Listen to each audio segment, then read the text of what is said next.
Обратния гард създава неприятности, но знае и как да реагира. Слава Богу, Владимир Вълев. Контрира го веднага с едно дясно круше. Може би Барадес си е мислил, че е успял да обезкуражи българина с тези лоу-кикове, но не получава се тъкмо обратното.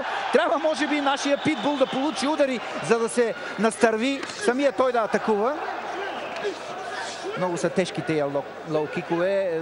За щастие, те не попадат там, където болката е най-силна, а по-скоро се получава обратното. Разбира се, лоу-кика може да бъде и един удар с нож с две острията, защото понякога той причинява болка на този, който ги изпълнява. Ако кика е попаднал някъде в кокълче на другия, отстъпва обаче. Много тежки са ударите на Барадес. И сега е нашия наред. За съжаление успя да се измъкне. Ето виждате колко силен, колко твърд характер има. Питбула продължава да бъде той боецът, който налага боя, който налага и ритъма. Чудесна атака сега отстъпи.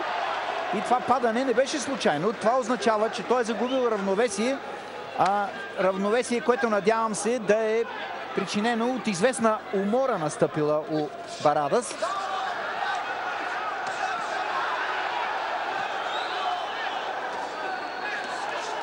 Трябва да избяга сега от въжетата Владко. Да, успява да го направи. Сега прилага, опитва се да приложи по-скоро един прием от Муай Тай, да натисне с главата, с ръцете си главата на съперника назад и след това да приложи ник-кик. Не успял беше. Твърде близо беше до него Барадес. Една добра атака, само че ударите не попаднаха на Владко, ударите не попаднаха точно.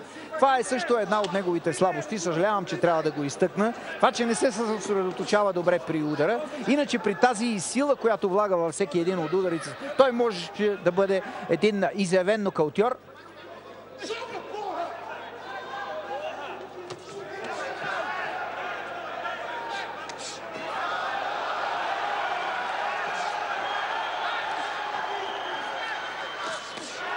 Има известен респект Вълев от лоу-киковете на съперника. Сега го хвана много добре. Сега той е наред. Беше много открит сега Барадес. Жалко, че не достигнаха ударите на Владко до него.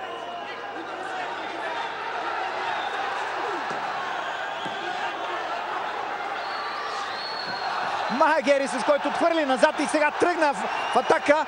Ала Реми Боняски с един ник-кик с отскока. Беше далече обаче от него Барадес. Иначе този удар можеше да бъде и последен в матча.